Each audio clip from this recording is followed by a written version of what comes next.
Bonjour coach. Bonjour. La SEC vient de perdre son premier match de la Super Division face au Stella, que l'on considère comme le favori numéro 2 de la Super Division.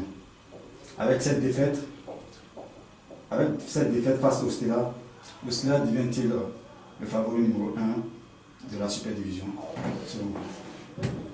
On parle de favori, mais je ne sais pas si on peut parler de favori encore assez tôt dans cette Super Division. Je veux dire, tous les matchs vont être extrêmement serrés. La formule de championnat a changé par rapport aux autres années. Donc on peut dire que même sur 9 matchs, sur 10 matchs, ce pas forcément les meilleurs qui s'imposeront de toute manière. À chaque rencontre en tout cas. Dans la continuité du championnat, je pense que la meilleure équipe s'imposera. Bon, maintenant ça reste un match, c'est vérité, ça paraît la même vérité sur les matchs d'après. En tout cas, ils ont montré qu'ils avaient des qualités et qu'ils sont invaincus en beaucoup de matchs maintenant, donc ça veut dire que c'est pas un hasard, c'est une bonne équipe. Et coach, lors de ce match, on n'a pas trop bien compris le fait de jouer avec un seul avant-centre qui était Bakayoko face au Stella Club qui était réputé être la meilleure défense de la première phase de la Ligue 1. À quoi répondait cette stratégie de jouer avec le seul Bakayoko en attaque? Déjà, on n'a pas joué avec le seul Bakayoko en attaque, on a joué à 2 attaquants, avec un qui avait un rôle qui était un peu plus décroché, de 9,5. Après, ça répond à deux choses. La première, c'est la qualité de nos attaquants. C'est-à-dire que si on avait des certitudes sur la qualité de nos attaquants, on les mettrait. Et la deuxième, c'est sur l'intégration d'un profil comme Mansa Brefo dans notre système de jeu. Mais vous savez, une tactique, c'est figé sur un papier, mais c'est mobile dans la réalité, dans l'animation. Nous, on a des projets de jeu où quand on attaque, on a 4 joueurs qui doivent être dans la surface de réparation. On peut dire qu'on voit 4 attaquants finalement. Donc, soit ça, ce sont des réflexions qui sont de la presse, mais pas de la réalité. Donc, on n'a pas joué à un attaquant. Okay.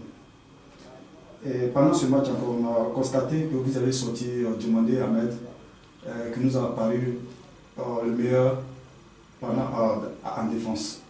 Et à quoi répondait ce remplacement? Parce que nous n'avons pas Ahmed, c'est notre meilleur joueur. Pour moi, c'est notre meilleur joueur de l'effectif. Ne pas l'avoir, ça pose vraiment un problème. Maintenant, Ahmed aurait dû arrêter à la mi-temps parce qu'il avait un problème au talon. Il a une talonnade sur laquelle il ne pouvait pratiquement plus marcher. Donc ça répond malheureusement à un changement sur blessure. Je me serais bien passé de le faire. D'ailleurs, je suis très inquiet sur les prochains matchs à son sujet parce qu'on n'a pas beaucoup de défenseurs. On a une qualité moyenne en défense. Et si on n'a pas Ahmed, ça nous posera vraiment un gros problème. Parlons du prochain match. La seconde journée, c'est le derby africain. Le prochain match, la deuxième journée, est prévue pour ce mercredi face au rival l'Africa Sport National. La SEC a besoin impérativement d'une victoire pour se relancer. N'est-ce pas une grosse pression sur l'équipe? Non, c'est plus. Vous savez, tous les matchs, on les joue avec la pression. Après, c'est un derby, donc forcément, c'est une saveur particulière. Maintenant, quelle que soit l'équipe qui arrive, comme je le dis souvent, après une défaite, de toute manière, on doit de suite réagir. Donc, on doit absolument s'imposer mercredi, que ce soit l'Africa, que ce soit une autre équipe. Bon, on sait qu'on a les compétences pour pouvoir s'imposer, puisqu'on les a déjà battus en finale de la Coupe, en demi-finale de la Coupe nationale. En quart de finale, pardon. Mais bon, après, on devra être meilleur dans nos actions de finition et puis également meilleur sur toutes nos techniques défensives parce que défensivement, on n'a pas été bon dans les surfaces de réparation, c'est sûr. Et juste après ce match, le mercredi, le samedi, vous jouez la finale contre l'Asie Gabengo. Comment préparez-vous ces 2 matchs très importants pour la sécurité? Vous savez, on est parti, là, il nous reste 10 matchs jusqu'à la fin de saison. Je dirais que pour moi, les dés sont jetés. Il faut être aussi réaliste. On a nos principes de jeu, on a notre qualité physique qui fait que hier, même en marquant un but, même à 20 minutes de la fin, on aurait pu quand même renverser la tendance parce que vraiment, on a vraiment fini le match physiquement bien. Donc pour nous, les dés sont jetés. On va faire quelques retouches au niveau tactique. Mais c'est vrai que ce rythme infernal de jouer tous les 3 jours, voire tous les 2 jours,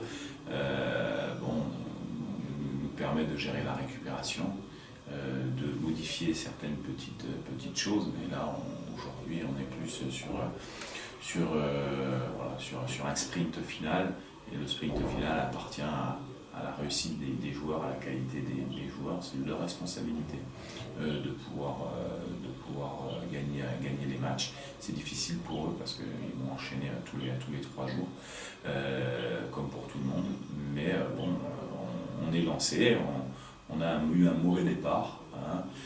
Ça serait un peu plus inquiétant si on avait été inférieur à nos adversaires dans le jeu, ce serait plus inquiétant. Maintenant, on ne va pas louper le nombre d'occasions comme ça tous les week-ends. Mais bon, la réalité, elle est ainsi. La réalité, c'est qu'aujourd'hui, on est au même niveau que les autres. On a une bonne base tactique, mais qu'on manque un petit peu de talent sur certains postes, notamment devant. Et on se crée beaucoup d'occasions, on n'en marque pas beaucoup sur certains matchs, puisque je rappelle qu'on est de loin la meilleure attaque du championnat. Mais bon, c'est le football, la partie la plus difficile, c'est de mettre des buts. Et ça, on doit rectifier, mais ça fait partie de la qualité du joueur. Donc ça veut prendre la responsabilité. Okay. Merci.